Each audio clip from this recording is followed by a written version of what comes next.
time. It's only the one, bro.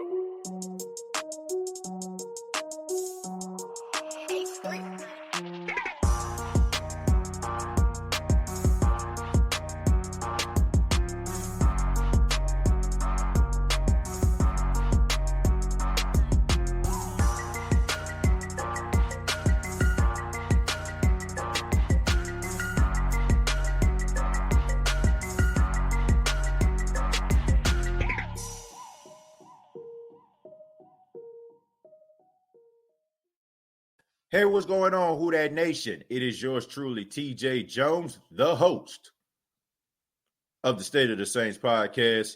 And thank you for checking out the State of the Saints podcast. I really do appreciate it. Thank you so much for spending your time with yours truly to discuss New Orleans Saints. On this edition, we're going to be talking about the trade deadline. Now, as you all know, that the trade deadline for the NFL season is coming upon us. And should the Saints try to make some trades during or before the trade deadline? And I'm also going to be talking about who I feel like would be a good replacement for Dennis Allen as defensive coordinator. But I want to say thank you so much for taking the time out to spend it with me here on the State of the Saints podcast. Special shout out to all those that are in the chat. Shouts out to Jerry Poor, Official Young Nola, Cole, Ramsey, Dada, Ray. Thank y'all so much for being a part of the State of the Saints podcast. You know, the trade deadline story kind of came across my mind because I was reading an article, and one of the articles that I read involved defensive end Marcus Davenport. And they were saying that Marcus Davenport should be a potential trade that the Saints need to think about making, trading him to another team. And as I chuckled as I read the article, because even though, you know, I'm not the biggest Marcus Davenport fan, you know what I'm saying, I do support the guy as far as, you know what I'm saying, feeling like he has all the upside in the world. And I think a lot of people are just kind of frustrated with his injury history. I don't feel like the Saints need to be considered trading Marcus Davenport. But there are several guys out there that could come to the New Orleans Saints that can make an immediate impact. I seen that one person that they brought up was wide receiver A.J. Green.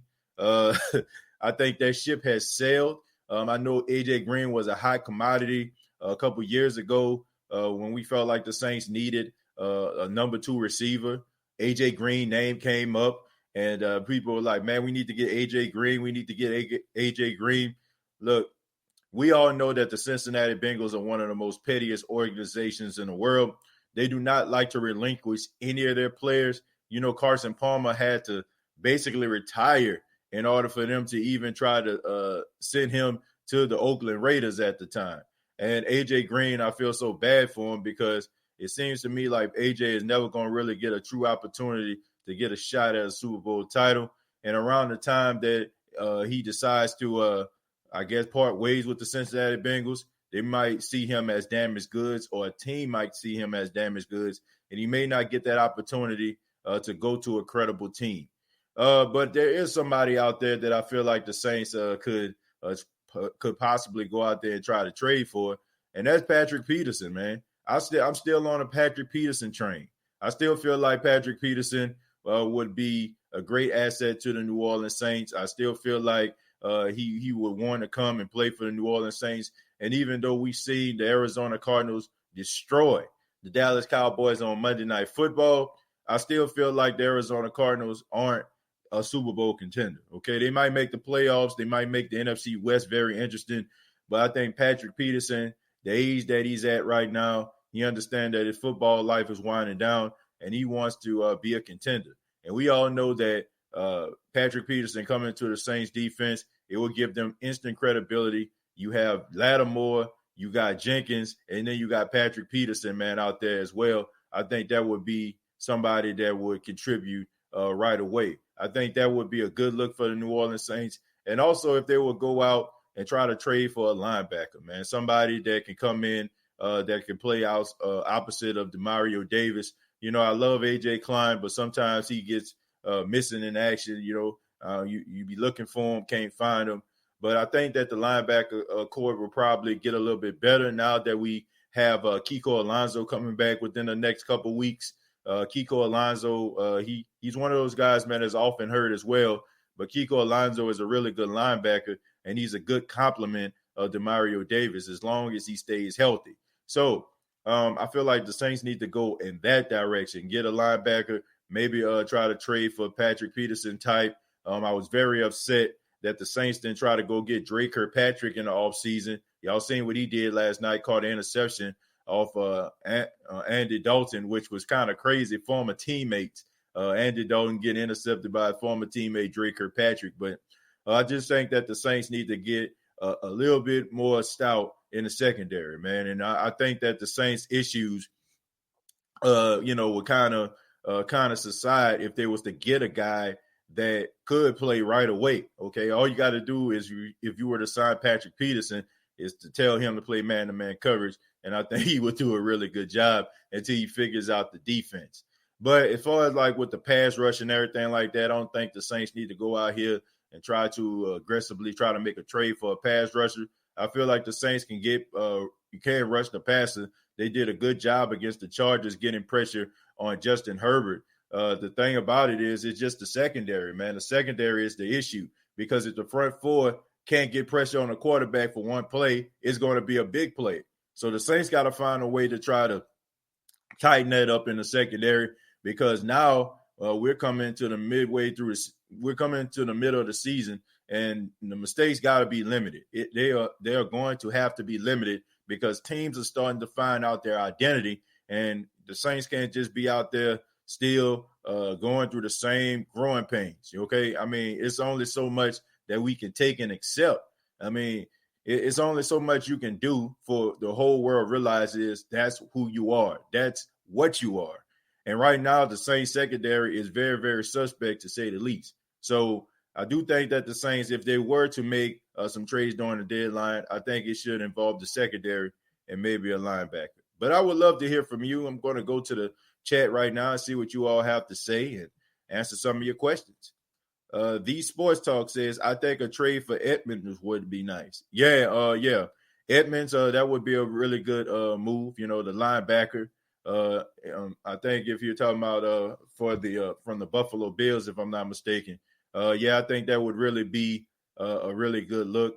I know the other Edmonds also plays for the Pittsburgh Steelers, and we actually had an Edmonds, one of the brothers. He was the running back for the New Orleans Saints. So I'm not sure which Edmonds you're talking about here, but they all are good in their own right. You know what I'm saying? And I would love to have one of the Edmonds brothers who actually plays linebacker to come to the New Orleans Saints. I think that would give them credibility as well.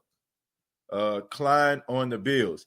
I think that ship is sailed, man. I love AJ Klein. I really do. I know he had a forced fumble on Travis Kelce on Monday night, but I don't think so, man. But I think AJ Klein is a very smart player. I think the Saints, I wish they would have kept him, man. But we all know that this is a business at the end of the day, and AJ has to do what's best for his family. I have no problem with that. Dalton says, our problem with linebackers, we see 2 linebackers on the field instead of 3. That's because they don't trust Zach Bond enough in order to put him on the field consistently. Now, Zach Bond did play in the game, man, on Monday night. I don't know if y'all noticed that or not, but Zach Bond was in the game, but it was mostly on third down. It was mostly in blitz packages. They had him on the field trying to rush the passer. So they are trying to get him on the field. I don't know what the real issue is. I don't know what he's showing at practice. I don't know if he's showing enough from the linebacker position for them to trust him being on the field. But, man, you got to figure out what you got with the kid, man. If he goes out there and he's not, playing up to snuff, then, just make the corrections, man. But don't just go out there and just, don't have him in the lineup of the rotation. I mean, give the guy opportunity to go out there and prove himself. Sometimes guys aren't good practice players, but when you put them out there on the field, they flash. I mean, that's just the way it goes sometimes. Klein plays for the Bills. Yeah, he does. RJ Mason says, we need to get some good players for defense. Yeah, I don't think the defense is like a real huge issue, man. I really don't, man. I think that the the front seven of the New Orleans Saints, you know what I'm saying? Like, as far as what's a couple of linebackers, probably like I say about 3 of their linebackers, and their front four is really good. It's the secondary that's the issue. We know that the front four can get pressure. We know the linebackers can tackle. The secondary is the issue. It's what happens when the Saints can't get pressure on quarterbacks. When they go up against some of those elite offensive linemen that's not going to allow too many sacks to their quarterback. That's where it becomes very, very troubling. So I feel like the Saints need to focus on trying to fix the secondary rather than making the secondary defensive scheme a little bit more simplistic, or, just trying to make sure that the right pieces are put in place, because there's no margin for error right now. I mean, the Saints are in this division right now. This is a close race. It's not like we talking about the NFC East or something like that, where the Saints can flex their dominance because they're just that much better. Or even last year when the Saints had the division wrapped up by Thanksgiving. This is a division that is wide open, and the Saints can't really afford to be making these type of mistakes this late in the season, because once again, these teams are starting to find themselves. They're starting to make the necessary corrections in order for them to make that big run.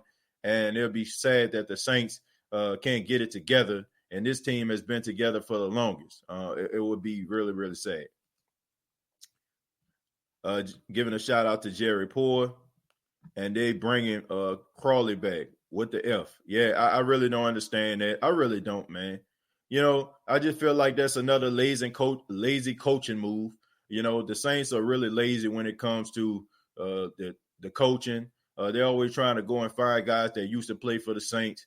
I just feel like there's a reason why you got rid of those guys. There was a reason why you decided to go in a different direction. There was a reason why in the middle of the season you decided to go get Eli Apple. There was a reason why in the middle of the season you decided to go get Janoris Jenkins. It's because you felt like the guys in the secondary were not good enough. Okay, I mean, I don't understand by bringing them back. What is that going to mean? I guess like for depth, I guess it's like less teaching you have to teach a guy, but I don't know, man. I just feel like just get other guys on the field, man. Get these guys coached up, and maybe these guys can be the answer to the question that you've been trying to ask for years. Okay, I just don't understand like why a young player like Keith Washington can't get any snaps. I don't understand it. I don't understand like why some of these other young players, like Adam Troutman or Zach Bourne can't get any opportunities. I just don't understand it. Like I think that's a reflection of the Saints coaching, that these guys have been here this long and you can't find like a role for them nowhere. You can't utilize their strengths. I mean, it makes me question their ability to coach. Do they have to get the same usual suspects? And it's not like these guys will like tear it up at any time. It just, these guys are like just warm bodies on a team. You can probably go out here and get somebody that can make an impact, a guy that can go out here and do some damage. I don't understand it at all. Guys, calm down. I'm pretty sure he meant Thor, the Alex dude. I forgot his last name. Alex Anzalone. Yeah. But AJ Klein, you know what I'm saying? Like AJ Klein was somebody that was somebody mentioned AJ Klein, but yeah, he played for the Buffalo Bills. I don't understand why the Saints would go after Patrick Peterson.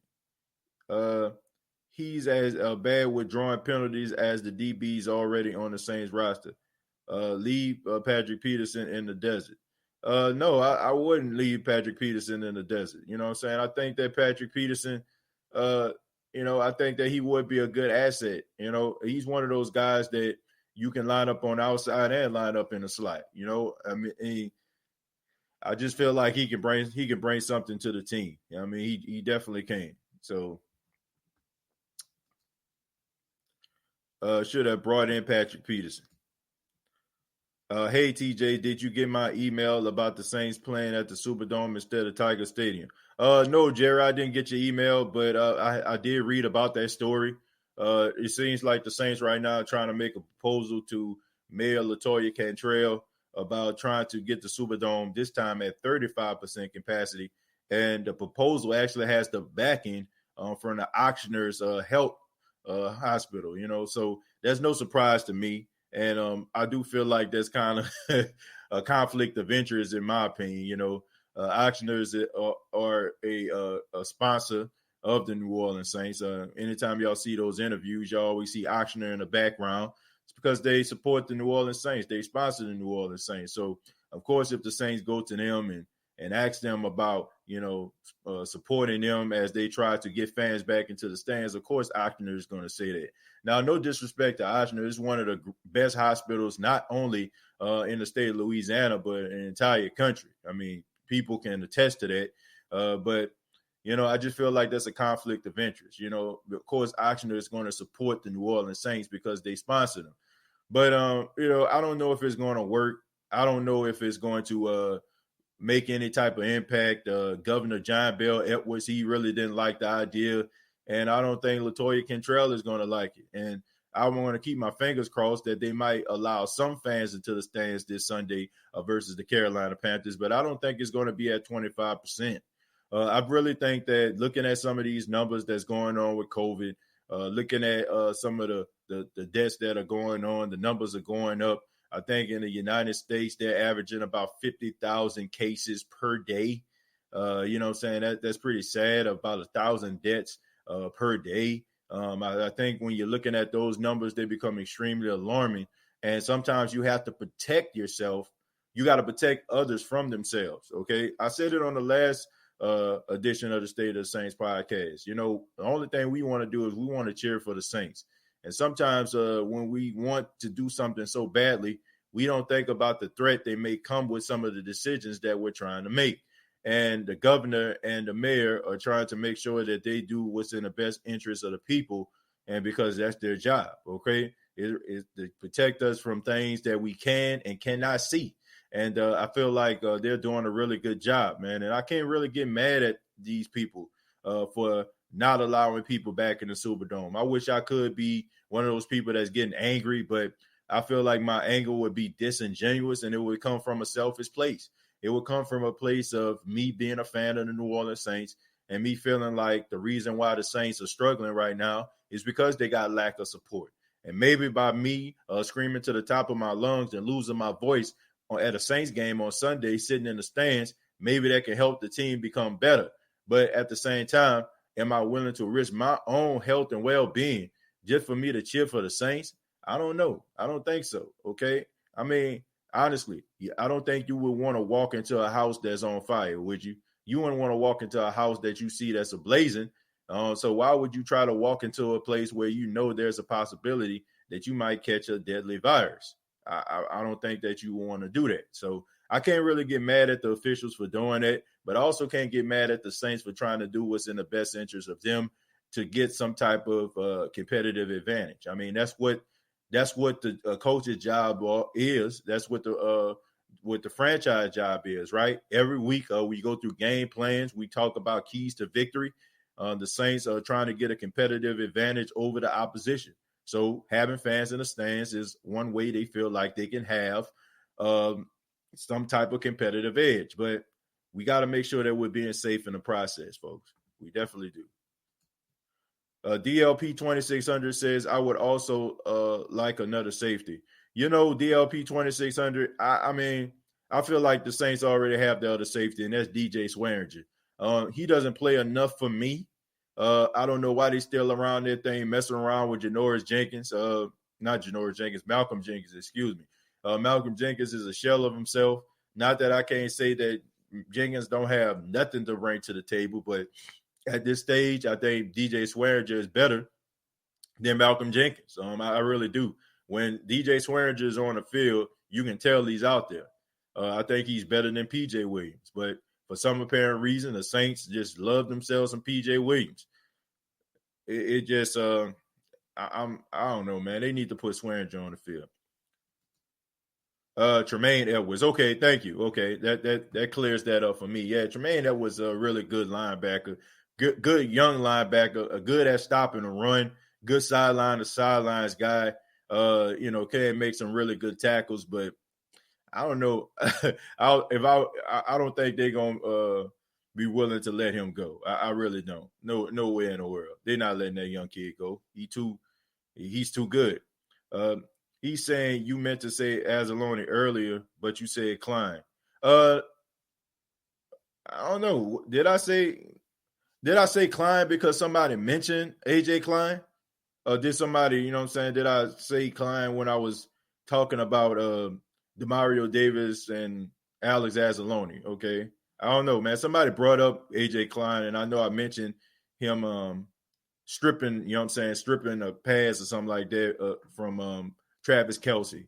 So I don't know. If I did say AJ Klein when I was talking about Demario Davis and Alex Anzalone, then I apologize. But yeah, that's what I was talking about. It ticks me off how each week we as fans are yelling, stick to the run and fix the secondary, and the following week it's the same old story. It's like we're afraid of change. I mean, I don't know. You know, I just feel like the New Orleans Saints, they need to start running the football, need to be a little bit more aggressive at running the football. I've always been a supporter of running the football, but for some apparent reason, I just don't think that Sean Payton has an interest in it. Anytime your running back has to go to you and say, run it till they stop us, run it till they stop us, it's very alarming to me because I don't feel like Sean Payton would have did that. And I feel like the scheme and the strategy is out. Like, I think teams understand the Saints might start being red hot running the football at the beginning of the game, but they just holding their breath and waiting for Sean Payton to try to get away from the run, to try to grand strand, to throw the football all over the place, and that just plays right into the hands of the defense. I just think that teams don't believe that the Saints are going to be aggressively running the football consistently. I feel like that 42 carries in that Detroit game was an anomaly. And I just feel like if the Saints were actually to run the football consistently, because they have the offensive line to run the football. They do. You know what I'm saying? Like, I just think that they have guys who can move the pile, you know what I'm saying, that can push the defenders back in order for Alvin Kamara to average about 5 yards and Latavius Murray to average about 5 yards. And I think that going forward, the Saints are going to have to commit to the run if they want to win some of these games going forward. You're going to have to run the football against the Chicago Bears. You're going to have to run the football against the Tampa Bay Buccaneers. And you're going to have to run the football against the Carolina Panthers. I mean, it's just as simple as that. You're going to have to run the football. You cannot go out there with Drew Brees on the mind, throwing the football all over the place, throwing the ball 36 to 40 some odd times, and think that you're going to win a football game consistently. You might win the game, you know what I'm saying, if it's close and all that kind of stuff. If Drew Brees do that, you know, if a team is beating you and you have to throw yourself back into the game, it might make it competitive, but you cannot consistently go out there and try to throw the football all over the place. It's not going to end pretty, folks. It's not.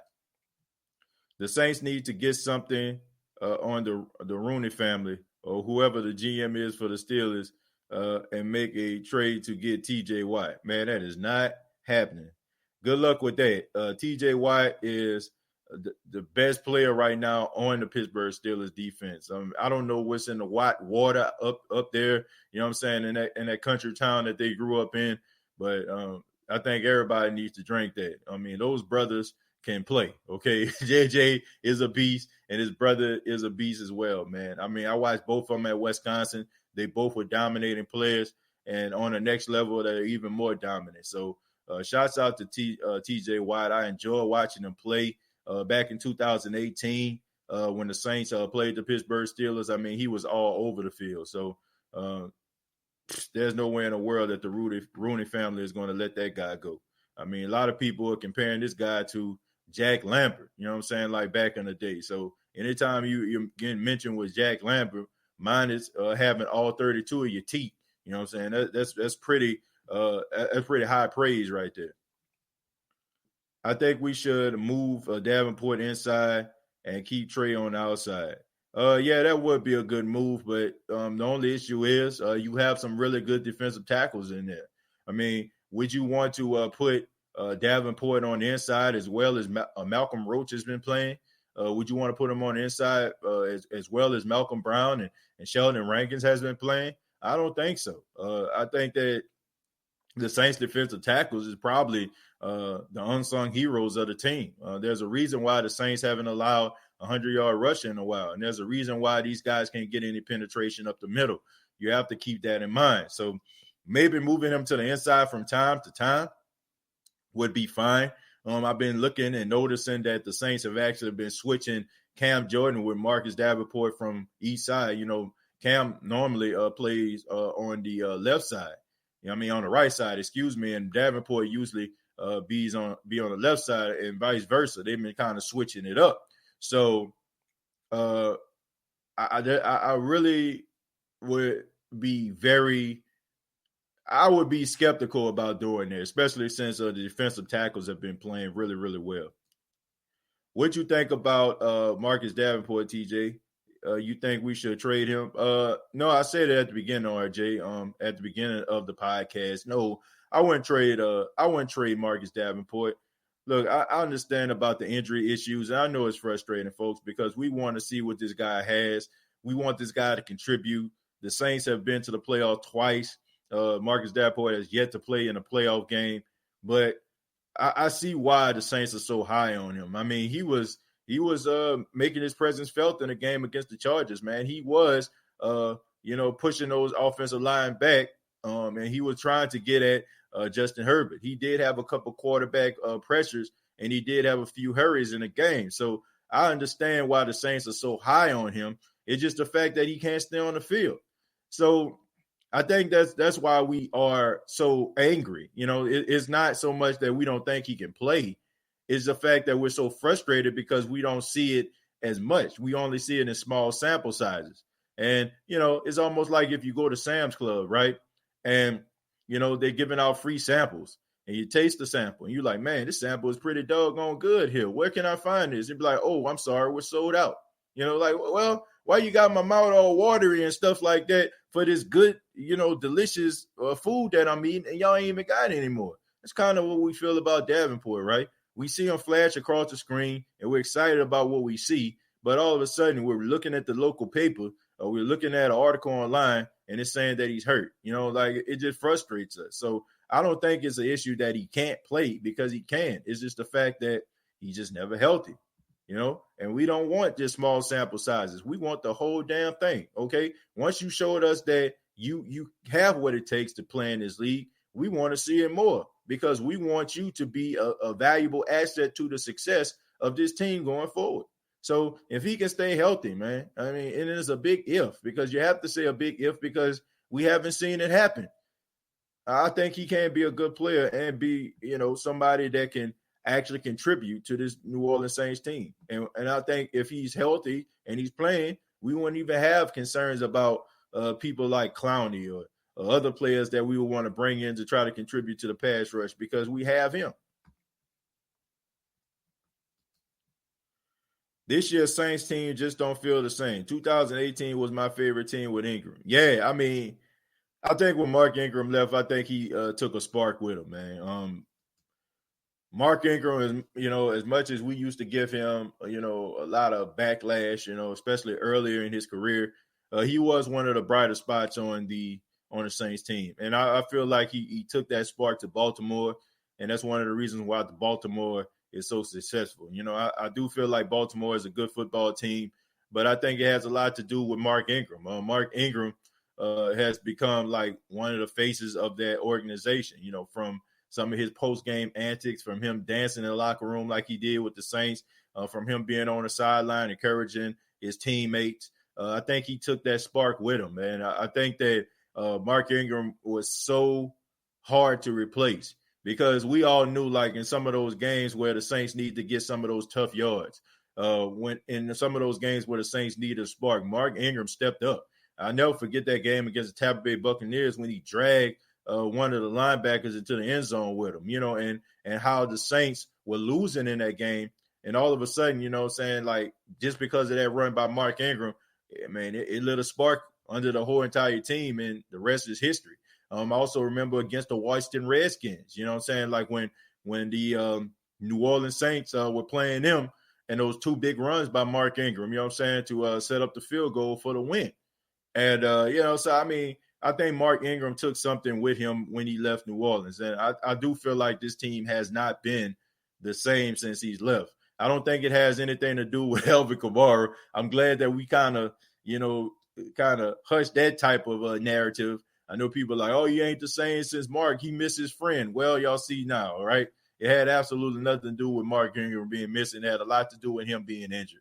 But I do feel like Mark Ingram, if he was to still be on the Saints team, I think it would be a completely different story. That guy took a major chunk of passion with him to Baltimore. And I feel like that's something that's missing from the Saints team. We have very good young players on the sidelines who can contribute to this team, and they rather play PJ and bring back Ken Crawley. None of it makes any sense to me. It don't make any sense to me either, you young boy. Your boy Jay. I say young boy. Your boy Jay. It don't make sense, man. It don't make sense to me at all. It's just the fact that they stubborn and they're not willing to go out there and take risk. But I just have to say, you going out there taking risk every week, knowing that PJ Williams could possibly get smoked, knowing that Patrick Robinson can possibly get smoked, but you put those guys on the field. So I don't understand why. It's not like you see some elite secondary play up out them boys or something like that. It's the same issues, and they've been dealing with the same issues and doing the same thing since they've been in the Saints uniform. I don't understand it. Justin says, I wouldn't trade nobody but a draft pick and free agent. I think we can add Clay Matthews and Earl Thomas. Yeah, you know what I'm saying? If you want to get some veteran leadership, if you want to kind of kick the tires on Clay Matthews, why not? Earl Thomas is another guy, but I don't know, man. You know, I'm kind of on the fence with that. I would call him up to see, you know what I'm saying, to see where his mind is at, to, you know, at least interview him and talk to him and see, you know, what happened in Baltimore. You know what I'm saying, what type of player he can be for my team. So, I mean, I don't know. I don't know if they're that desperate just yet. But, I mean, anything to improve your team, right? Davenport should have been a second rounder with no pressure to start, not 2 first rounders. And I think that has a lot to do with it too, Dustin. That's a good point. Will we even be having this conversation if he was a second round pick? Well, I take that back. We probably would, because if we're up here still holding Tre'Quan Smith accountable and this guy was like a third round pick, I mean, we would still have that same type of energy when it comes to Davenport. TJ, he asked about trading Marcus Williams, not Davenport. Oh, okay. Trading Marcus Williams. Thank you, Chosen. You know what I'm saying? I'm just saying this in passing, man. I apologize. You know, I don't know. You know what I'm saying? I don't know about trading Marcus Williams. I don't know if you would be able to get anything for him. You know what I'm saying? Right now, the way that he's playing, I don't know what you would get for him. You know, but I'm not sure. But if you can get something for him, even though I feel like the Saints know that most likely they're not going to bring him back, I would be shocked if Marcus Williams comes back, signs like a 2 or 3 year deal with the Saints. That would be shocking to me. But if you want to go ahead and try to shop him, that would be fine. But I look at it like why a team should depend on one person to make you good. If you a good team, you just good.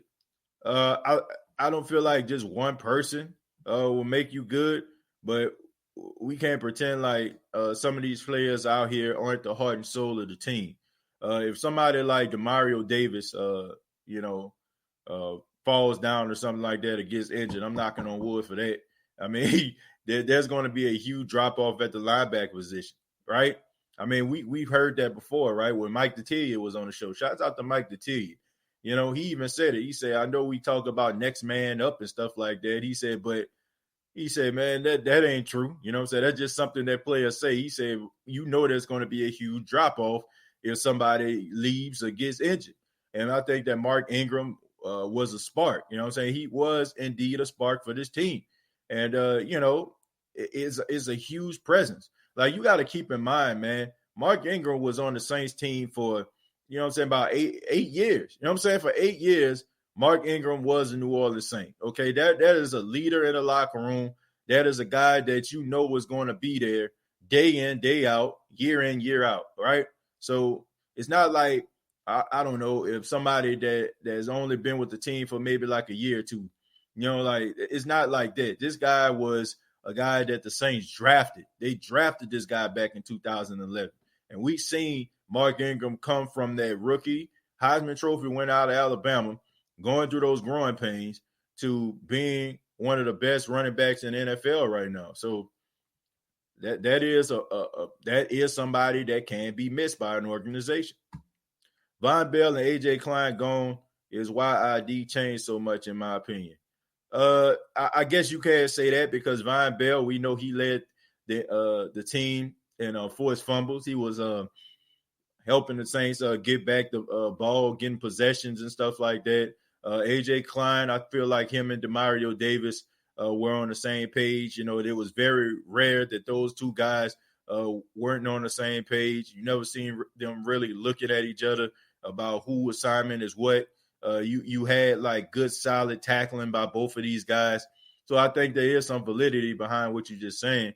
But I do feel like the Saints, for the most part, they got the same players, man. They got the same players that they've been rolling with for about 3-4 years. And the fact that we still are asking questions about the secondary is pretty damn sad. Saints need discipline. I don't care how much they run the football, penalties, and having turnovers at the wrong time is what really hurting the Saints. You know what? One issue is the holding and the pass interference. It's not really like it was last year, like with the holding caused by the offensive line. Like last year, it was a lot of holding by the offensive line. That was one of the problems with the New Orleans Saints. This year, it's the secondary. So if the secondary can cut down these penalties, I think they'll be just fine. I think they'll just be fine, man. But they gotta be able to find better ways to try to not put themselves in that type of position. Tyrell Davis says they really don't need a trade. They are getting Kiko Alonso and Ty Montgomery back. I would keep away from Earl Thomas. He's a borderline locker room cancer like AB. Yeah, like I said, I would talk to him to see where his mind is. You know what I mean? You really never know, man. I don't know. You never know what's really going on with any of these players or whatever like that. You never know what was said, what was done. I mean, they brought AB in to talk to him, right? And they realized that wasn't the best decision. So talking to Earl Thomas, I don't feel like it would hurt. But I do think that with the addition of Kiko Alonso coming back off the PUP list, Ty Montgomery coming back off the PUP list, that is one player, and I'm talking Kiko Alonso, that can help out Demario Davis when it comes to the linebackers. Ty Montgomery can get in where he fit in. I'm not saying that disrespectfully, but right now, you know, the way that the Saints are playing and they're structured, kind of hard for me to find a place for him at this particular time. Brandon says, after watching the Tampa Bay Buccaneers destroy the Green Bay Packers, I'm convinced that defensive coordinator Dennis Allen is our problem. We have the horses in the stable, but the wrong jockey. Yeah, I agree with that, you know, which leads me to my next point, who I feel like should be the Saints' next defensive coordinator. And people, I seen when I posted this guy picture, you know, it just shows me that people need to kind of understand football a little bit better and also kind of tighten up on the football knowledge. And that was Chris Richard, the former assistant defensive coordinator of the Dallas Cowboys. And I say former because when I post this picture, people are acting as if he still was on the Cowboys staff. Chris Richard is not in the NFL at all as of right now, which is very alarming to me. You know what I'm saying? Like, how can a guy that had the Dallas Cowboys defense pretty damn good last season, I mean, nobody call this man up. I mean, nobody get this guy opportunity after all the trash that we seeing around the NFL defensively. How can Chris Richard not have a job? But Chris Richard is a guy that I would select as the Saints' next defensive coordinator. He had the Dallas Cowboys defense looking pretty doggone good. And I don't think anybody should have an argument with that because the last two times the Saints actually played the Cowboys, with the Saints scored 13 points back in 2018, and then they scored 12 points in 2019, and that was because Chris Richard was actually calling the plays. So I feel like he would be one of those guys that can help the Saints take the defense to the next level. I like him a lot. He's a young guy. I feel like he'll be able to relate to some of those young players. I feel like he can get the best out of those players. He was also coaching the secondary. The Dallas Cowboys secondary was pretty good. They probably had some issues like trying to turn the ball over and stuff like that, but I just don't feel like they had the ball hawks out there. But he had those guys believing in themselves. he always had those guys in the right place to be around the football. And also we know about Leighton Vander Esch and Jalen Smith. I mean, he had those guys out there flying around the field as well. So Chris Richard would be my choice. He would be my choice to replace Dennis Allen. And if you don't believe me, man, go look at that guy's resume. And like I said, people just I think people saw the Dallas Cowboy game last night and they just thought that he still was on the coaching staff. He is not. Okay, Mike Nolan is the defensive coordinator, and he put his staff together, and we know that that's a dumpster fire. But Mike Nolan, we just want to let you know there's always a place for you at the linebacker coaching position. You know what I'm saying? Because we know that he may not be the best defensive coordinator, but he had those linebackers looking pretty damn good. So, Mike Nolan, you can come on back, man. You know what I'm saying? We know that you most likely going to get fired because your defense can't stop a nosebleed. You as the coordinator. But come on back to the Saints as the linebacker coach. We'll be glad to have you. The spark Ingram took with us. Y'all ain't never going to get me back. Thank you for the $2 the spark Ingram took with him. I appreciate that. We definitely missed that spark that you brought to the team. No doubt about that. And Drill Johnson said there's a reason Earl Thomas is not on the team. I do agree with that. We seen it in Seattle. We seen it in Baltimore. So there's a reason why right now a guy with that type of talent and ability is still out there because teams are afraid to pull the trigger. Trail Saints can beat the refs too. Well, you shouldn't put it in the hands of the refs. And I think that we need to understand that as Saints fans. It's time for us to understand that the Saints put themselves in that type of position by not doing the necessary things in order for them to get these leads. And then we find ourselves looking at the referees and hoping that the referees do the right thing.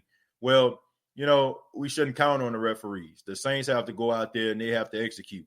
The Saints will go out there starting strong, and then all of a sudden they'll have about 4 or 5 3-and-outs and putting the team right, the opposite team in a position to make it competitive. And then all of a sudden, like, we got to watch every nook and cranny. We got to dot every I and cross every T and hope that the referees swing the ball, swing something our way or give us a break. Nah, man. You go out there, take it out of the hands of the refs. The Saints have too much talent offensively for us to even be having these type of conversations about the referees all the time. I'm not even going to go that route. Now, do the referees seem like they call Saints game a little bit more closer than some of these other games that I see? Absolutely. But at the same time, you have to ask yourself, why are the Saints putting themselves in that position if they know that the referees don't have their best interests at heart? I think you have enough veterans with Davis and Jenkins. They just need to step up in that leader role, especially Jenkins. Well, hard for a guy to step up in that role at the age of 33, and you've been in the league for about 12 years. I mean, he's just not the same player. That's just a fact. You can have all the leadership qualities in the world, and I think we all can agree that Malcolm Jenkins is indeed a leader. But at the same time, Father Time is undefeated, and playing over 2,000 snaps like that, man, it's going to take a toll on you. So I can't really knock him for that. But as far as Demario Davis, I mean, come on, man. That man playing out his mind right now. He definitely one of the bright spots on the defense. I never have an issue with Demario Davis at all. TJ, I don't think our corners play the deep ball in practice. That's why they be getting burnt point blank. Yeah, I mentioned that. I had a theory, and people, some people liked it, some people didn't. I said maybe it's the fact that Drew Brees gets all the first team reps, and there are not really a lot of deep balls being thrown in practice. Because I only can assume, folks, if I'm not seeing deep balls being thrown on the field on Sundays consistently, what makes you think that the ball is being thrown down the field at practice consistently? So maybe that is an issue. Maybe the Saints don't see that enough. And, maybe you should try to get Taysom or Jameis some practice reps where they can actually aggressively try to get the ball down the field, or there's that potential threat. So maybe they need to get them involved in practice if Drew can't get the ball down the field consistently. Because I'm just looking at it, man, like, I know if Drew Brees is doing these things in an actual game, I know for a fact he's doing these things in practice.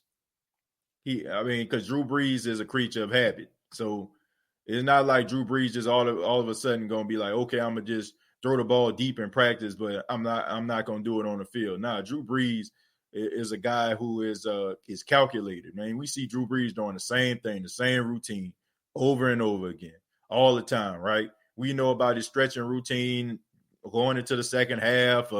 We know about him getting his stretching at the beginning of the games. We know his warm-ups. We know him licking his hands and all that kind of stuff. We know about all these different things. He's a creature of habit. So, I mean, I only can believe that the way that he's playing on the field on Sunday is how he plays in practice. I think you have enough veterans already. Read that. No, I don't care.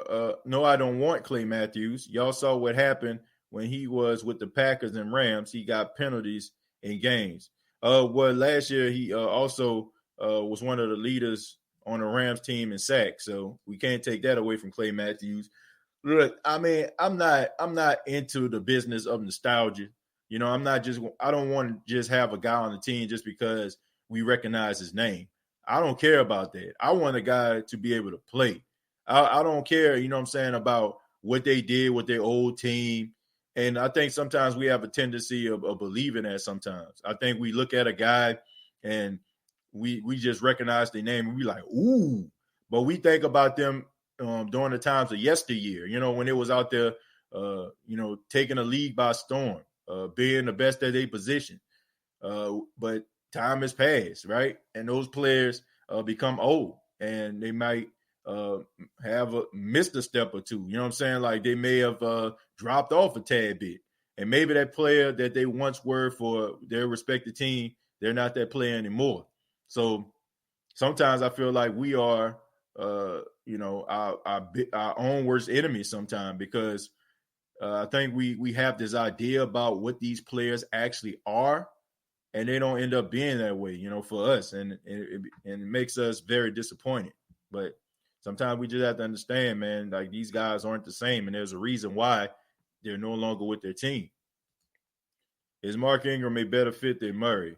I think that Murray is a good fit for the New Orleans Saints, but I just think that they're two different players. Like you don't see Latavius Murray being very vocal. He seems like a very quiet guy. Seems like a role player. He understands his role. He's not trying to rattle the cage. He's not trying to, be that guy, you know what I'm saying, that's always in the media and stuff like that.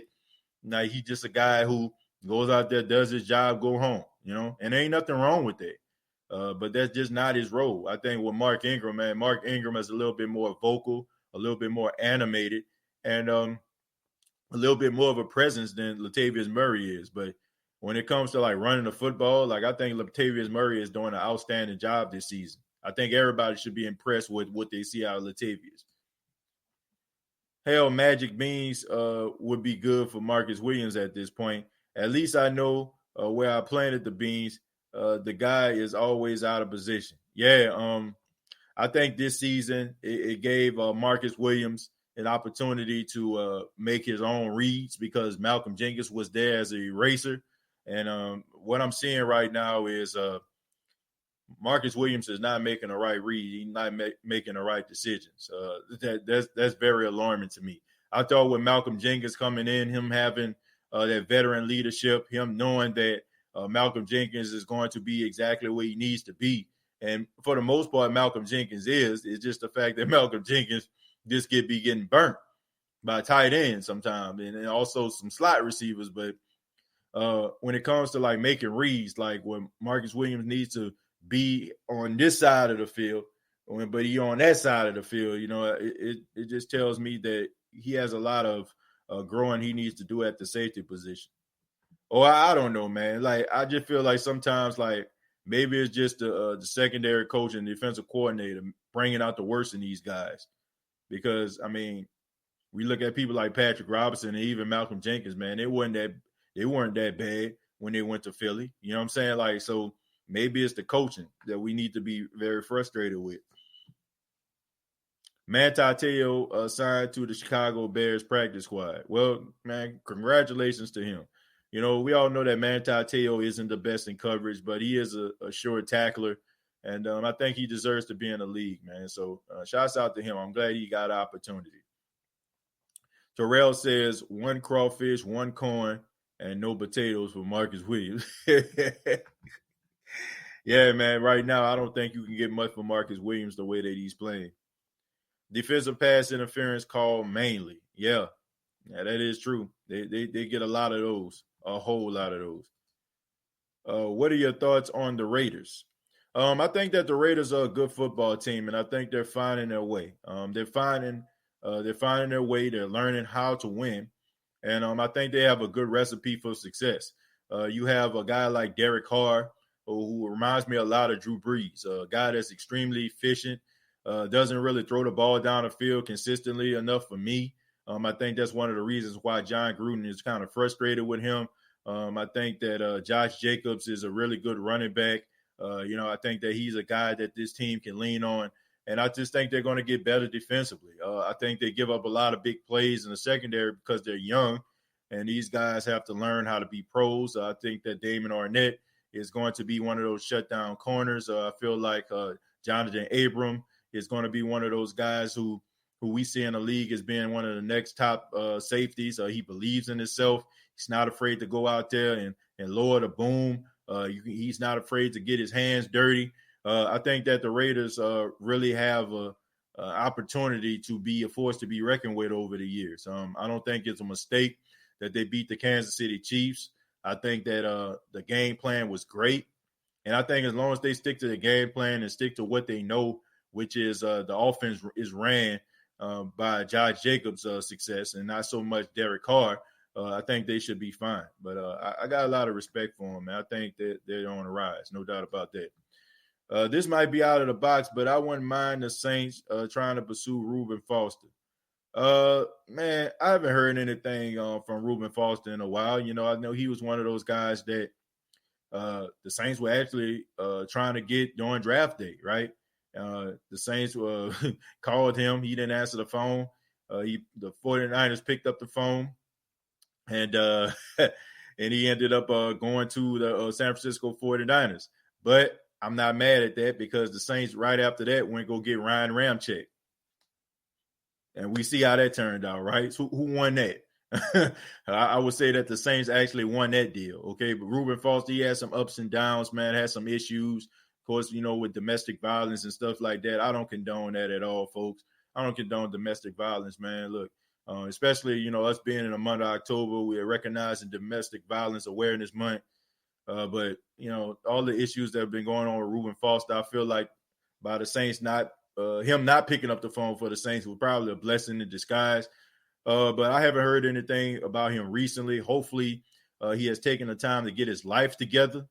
Hopefully, he is focused on getting his life together more so than football.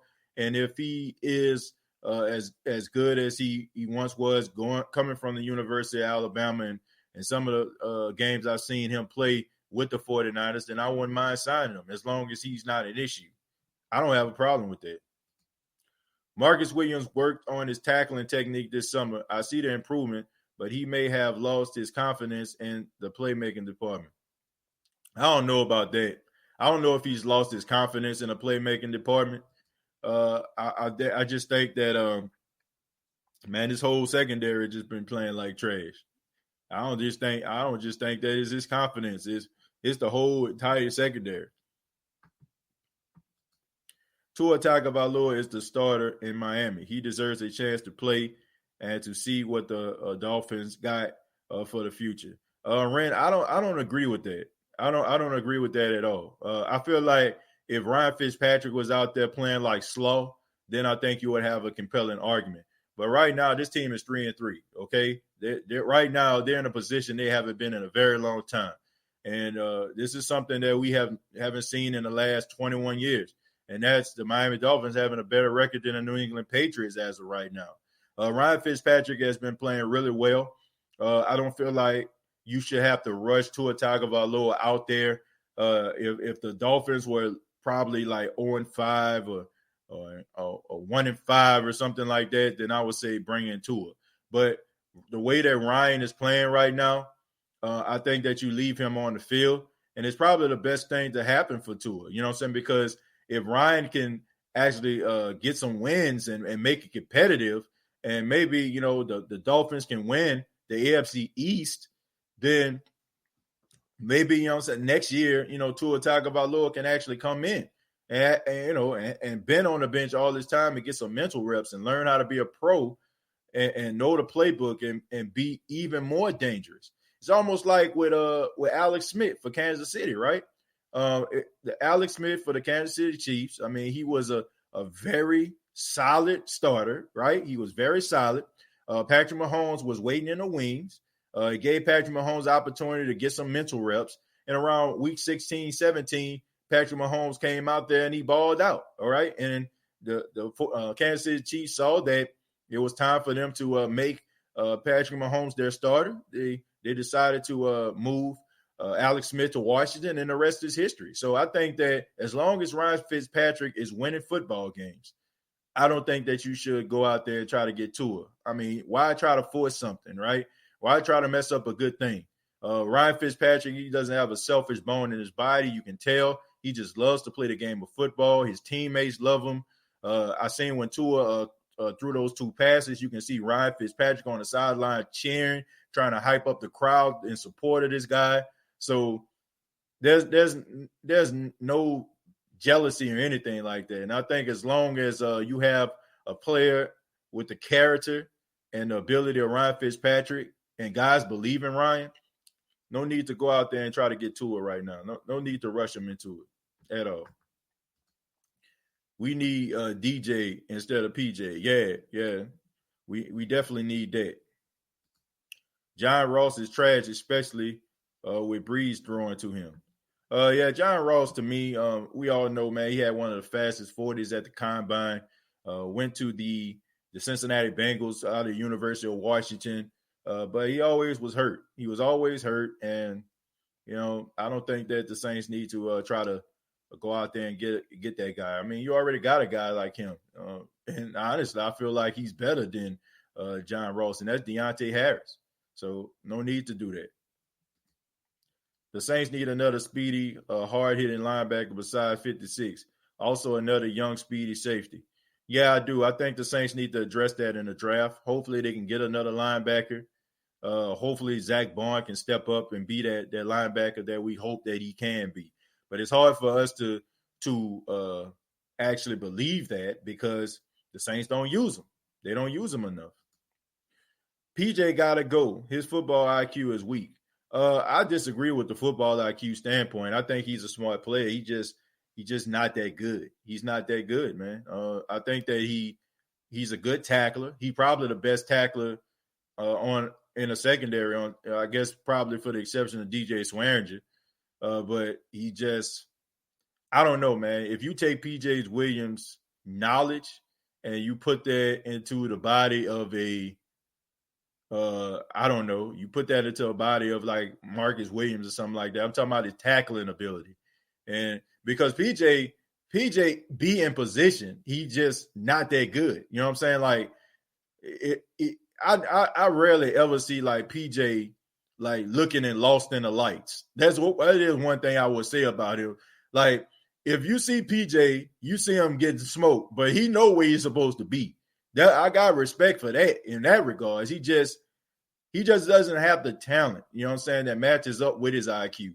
And it makes him look bad because he doesn't have that talent. I mean, I don't think he's just horrible. I just think that I think the Saints put him in positions for him to fail, if that makes sense. Do you think Kiko will get to start at outside? Yeah, when he comes back, no doubt about it. You don't make a trade like the Saints did for Kiko if he's not going to start. He's definitely going to start when he get back. New York Giants will trade Evan Ingram to Saints. Evan Ingram, he is definitely the bright spot of that team. But I honestly don't think the Saints need him. I don't think the Saints need him. You know, I don't think that's the that's the least of the Saints' words. I think we all can say that we are very happy with Jared Cook with the Saints as their starting tight end. Jared Cook is definitely not an issue. Okay, I think that we can count on Jared Cook making a play to a game. You know what I'm saying? We know that we can count on Jared Cook. So Evan Ingram, I don't think so, man. I don't think that that's something that we need. Kwon Alexander or Witherspoon would be great additions to the Saints. Yeah, Kwon Alexander, yeah, he would be a great addition to the Saints. Witherspoon, a guy that I like even when he was at the University of Colorado. I thought that the Saints would be able to pick him up, but yeah, I like him, man. He's a big, lengthy guy. You know what I'm saying? A big physical guy. So I think that the Saints would definitely be better with those two guys on their team. Coaching and fundamentals would get us a top 5 defense without changing the lineup. Yeah, I just feel like the defense is just too, man, it's just too Harvard, man. I think ain't nothing wrong with Harvard. You know what I'm saying? Harvard is one of the most prestigious schools in the world. You know what I'm saying? But sometimes ain't nothing wrong with Penn State or, you know what I'm saying, making it, you know what I'm saying, even more simplistic. You know what I'm saying? Like Penn State is still a good college. You know what I'm saying? It's just not thought about as, you know, on a prestigious level as a Harvard. You know what I'm saying? What I'm saying is, you know, you still can come up with these different types of, you know, exotic defenses, but I just think that they do way too much, man. I think that they need to simplify this defense, okay? Take it to Penn State, okay? Take it to Penn State and not take it to Harvard all the time, man, because maybe you don't have those guys that with the Harvard mind frame. Now, if this was like the New England Patriots, maybe, you know what I'm saying? Because I feel like the Patriots, they play a lot of money ball here. You know, they look at analytics. They look at the Wonderlic test because they understand that Bill Belichick balls up the play calls and the game plan from week to week. And there's certain defenses they're going to have to play, certain offenses they're going to have to play. So he wants to make sure that he has the right guys to absorb that. I don't know if the Saints go that route. Okay, I don't think the Saints looking at Wonderlic tests when they draft players. They're looking at guys who are instinctive and can make plays. And I really don't think that this defense is really that bad. I just think that the coaching that they get is not good. Moving forward, once we establish the run, we need to use play action more and take shots down the field. Yeah, I mean, that is something we've been asking for a long time, but I don't know, man. At this stage, do you expect to get that? I don't. I'm going to read a few more, and then we're going to get up out of here. Recon Legend says, you know our defense is bad when the Saints 9 times out of 10 win time of possession, and we still need a game-winning drive. Yep, that is true. The red zone defense is horrible. That's probably above about 70%. Deep balls, I mean, the technique and the coverage is horrible. But, you know, in the second half, man, the Saints always seem to try to find their way. They are the king of the halftime adjustments, but you have to wonder, like, why in the first half they just can't get it together.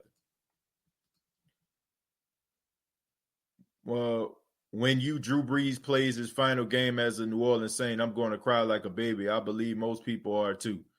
Yeah, I mean, man, we're going to miss Drew Brees, you know, when he's no longer the quarterback of the Saints. I think that Drew Brees gave us some very – man, I don't even think. I know Drew Brees gave us some great moments, and he made us love this team with you know what I'm saying, with the passion and that we have. You know, well, some of us. I mean, I've been rolling with the Saints for a long time, but you know, he has given us some great moments. He gave us a lot of pride.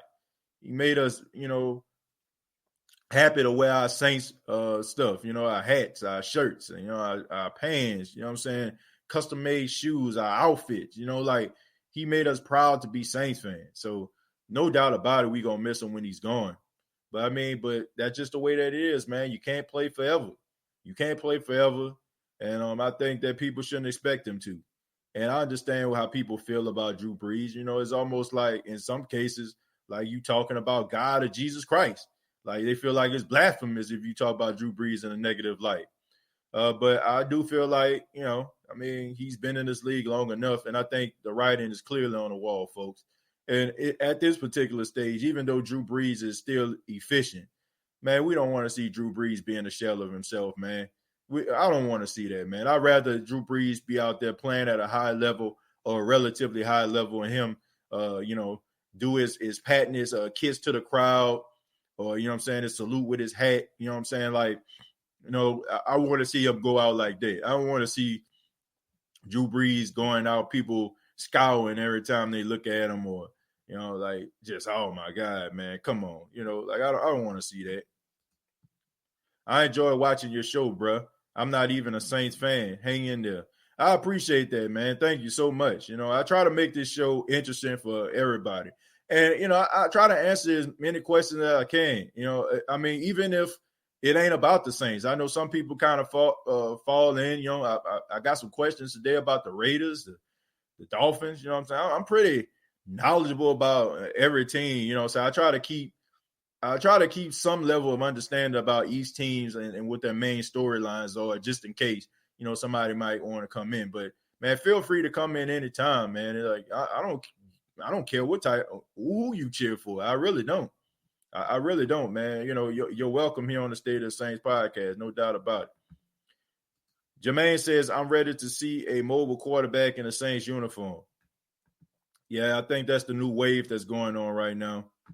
And let's see. What's up, TJ? How do you feel about the Saints getting Zeta and Quinn to help with the defense?